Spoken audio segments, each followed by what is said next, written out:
It's a lot of chemical. Welcome back to another video.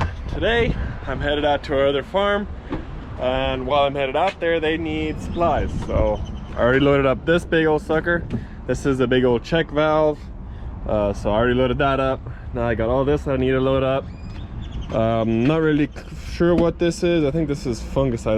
That's what it says right there. But you gotta fit all this on the back of my truck yet. Plus, I gotta go pick up some more stuff. Yep, I'm loaded. John Deere parts. At least that's not gonna pull the bed of my truck up too much. All right, time for a road trip.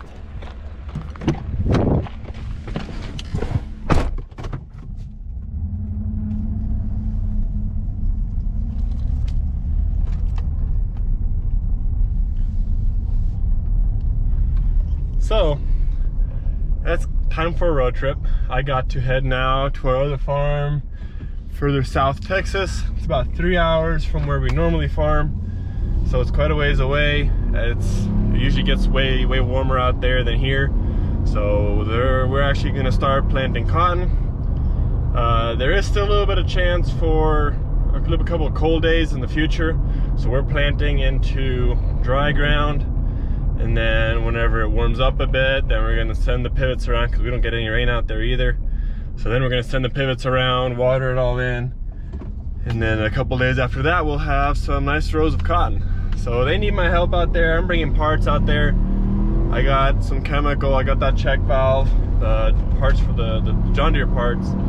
That's for the tractor, the one arm in the front of the tractor by the independent suspension.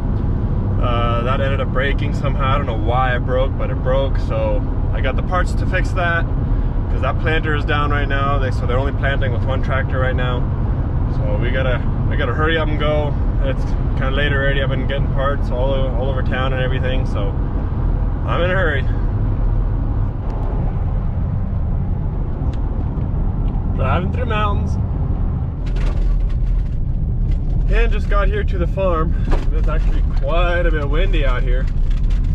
There's one field right there. I don't know which fields they're planning on planting whenever I get here, but I'm gonna head to the shop and get to work. All right, I think I found where everyone is working.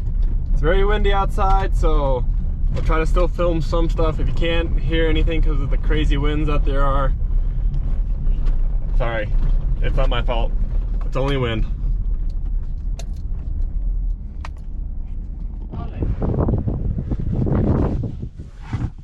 So what you saw there, we actually just barely put that back together. I'm just here in the truck now. I'm gonna quickly eat my lunch. I don't really know why it broke, but I guess it just every now and then breaks, I guess. But it's not very hard. It's just one pin that you just gotta hammer in there, and then with one bolt, and then it's good to go again. But oh well. All right, we're fixed. We're folded up. Now I'm just gonna head to the field right there. Unfolding.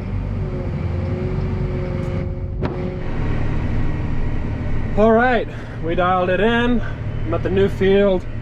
Even got, I think I have all this set up.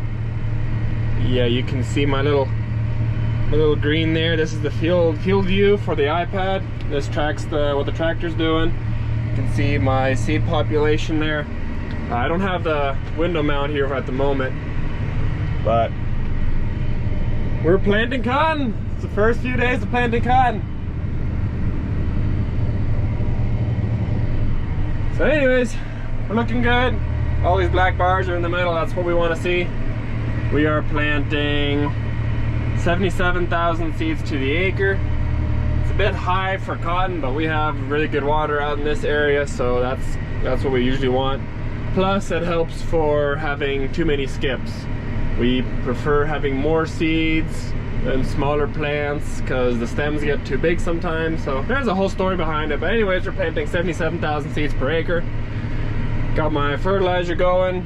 That's sitting there at 18 pounds. We're planting cotton in the mountains. And yes, that thing's gonna beep at me all day long.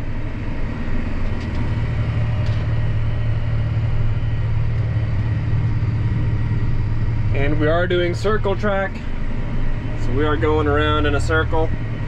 Makes it pretty easy for harvesting. The valley tracks get pretty big out here, so doing circle track is very, very nice. Except when it gets close to like the first 2 tires of the pivot, then we'll do straight track there.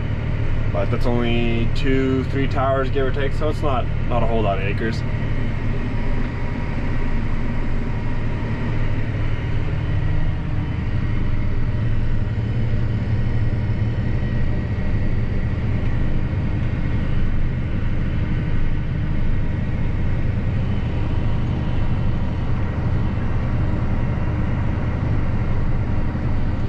We are 16 rows wide.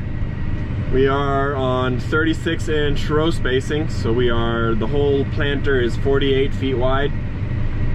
We have always run planters that hook up with a 3-point hitch. We have never ran a different planter that runs with like a drawbar, or where you hook it up to the pin down there, or where you basically a drag type planter. We've never ran one of those. We've always done 3-point hitch planters. It worked great for us. With this one we can fold up and we can move field to field. It gets pretty tight in some areas. So we love these planters. I don't know if we would ever consider going to like a 24 row or anything, but we've always ran 16 rows. Well, not always. We used to we had 2 8-rowers, and then no, we had 3 8-rowers. We sold 1 8-rower, got a 12-rower. We really liked the 12-rower, so we sold the 2 8-rowers and bought a second 12-row. Then we had 2 12-rows for like the longest time. And then like many years ago, we switched over and we bought 2 16-rowers instead of 2 12-rowers. And that works out very well with the 2 8-row strippers that we have. But it does not work out very well for the 6-row pickers that we have. So in that case, a 24-row planter would be very nice. That way, or no matter what you would use to harvest it, a picker or a stripper, because pickers have 6-row headers, the stripper has an 8-row header. So with a 24-row planter, it would always match up no matter what machine you use.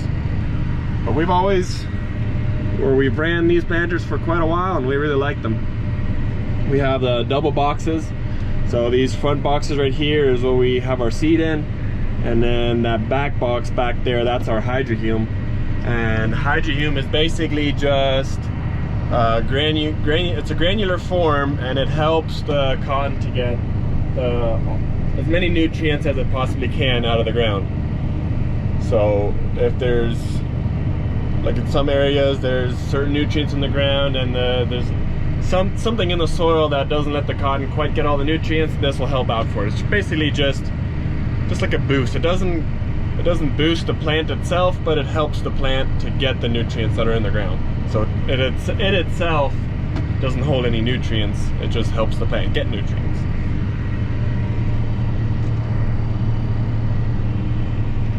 Love the view of the mountains back there. If it wasn't so windy and dusty, you'd be able to see them a lot clearer, but they're there.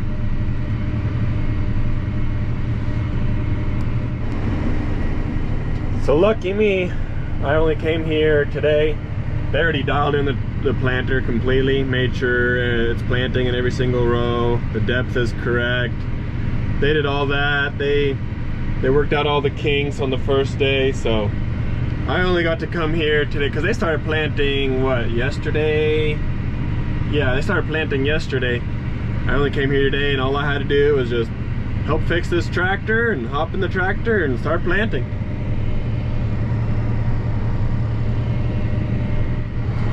Man, it sure feels like forever when you're doing circle track and you're on the outside border here and you have a 10-tower circle.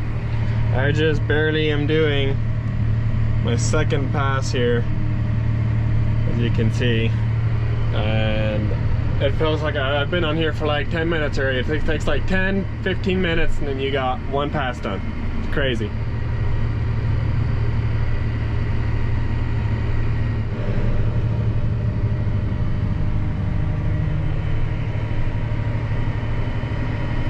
Planting. Is this gonna give anyone some anxiety? How much do we trust our GPS?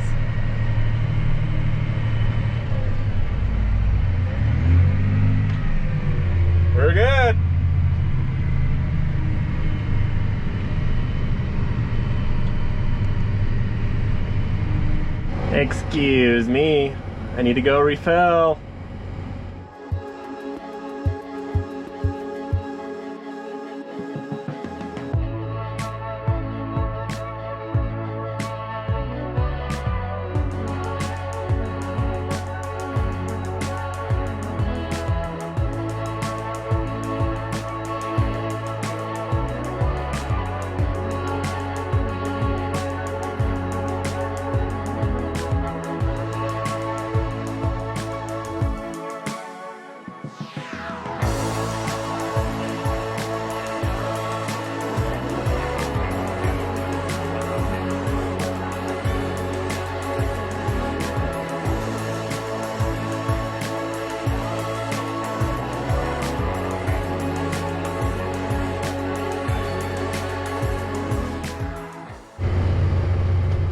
Just finished filling up with seed, now filling up with the fertilizer in my front tank, and I'll be ready to go again.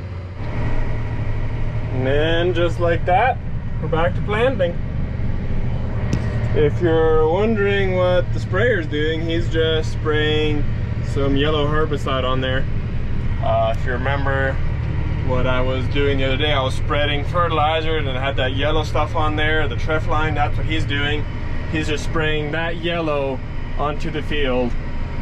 We call it yellow because it basically paints the field yellow, but what it does, it helps to, it's a residual, so it helps for weeds to not come up after planting.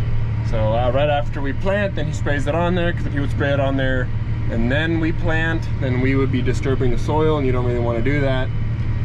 So he's just spraying it on afterwards. It is a little bit windy for it, but it works. It's not like it's bad for it or anything. It doesn't really kill weeds, it just prevents weeds.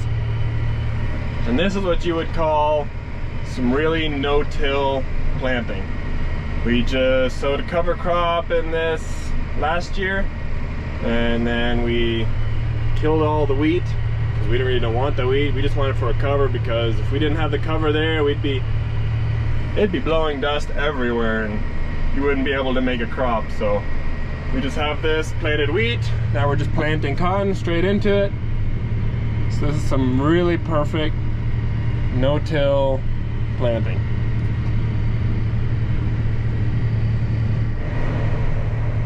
Does this count as a 32-row planter?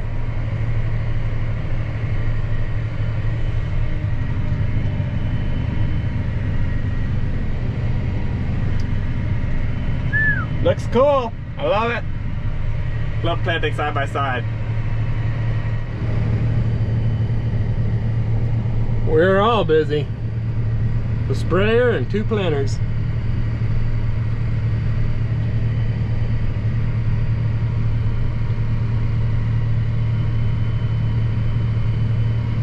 Yeah, you can, I think you can even tell it on camera how yellow it is that he's spraying there.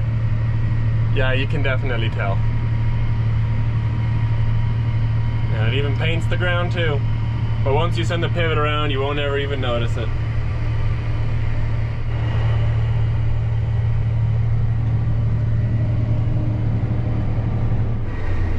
I just got done with this field, which the other planter driver, he needs to do a couple more rounds, but I'm basically empty on starter fertilizer in the front. I'm out of the hydrohuman in the back, and I'm almost out of seed. So I'm just gonna go back here to these trailers right here, and I'm going to fill up. All right, we're filled up. We're folding up, and we're moving to the next field.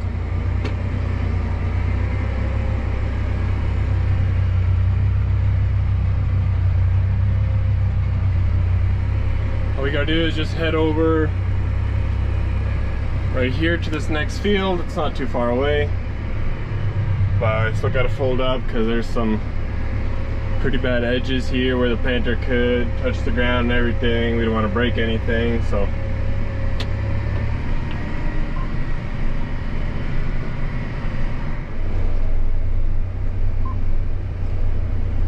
yeah, there's some pretty tight roads out in this area. There's even a nice little bridge right here.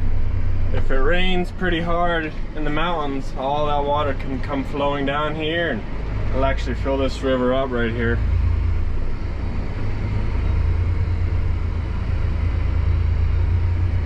But other than that, like, it's always dry. There's like never really any rain. There might get rain in the mountains. You might get like a couple tenths of rain a year around here, but it's dry. We rely solely on irrigation pivots. We have to irrigate every single thing. There's not enough water to do, or not enough rain to do just dry land out here. It's about that time.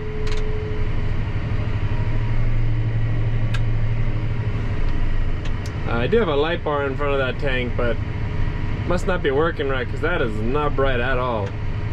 But oh well. And just got done for the day.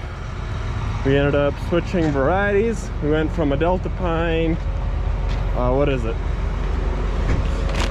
Should say on here somewhere. I think it's Deltapine 1850 or something like that. We're switching to this next gen 3195. So this is actually seed blocks, so that's what we're going to be planting tomorrow. But as for now, we're going to call it a day. See you guys in the next one.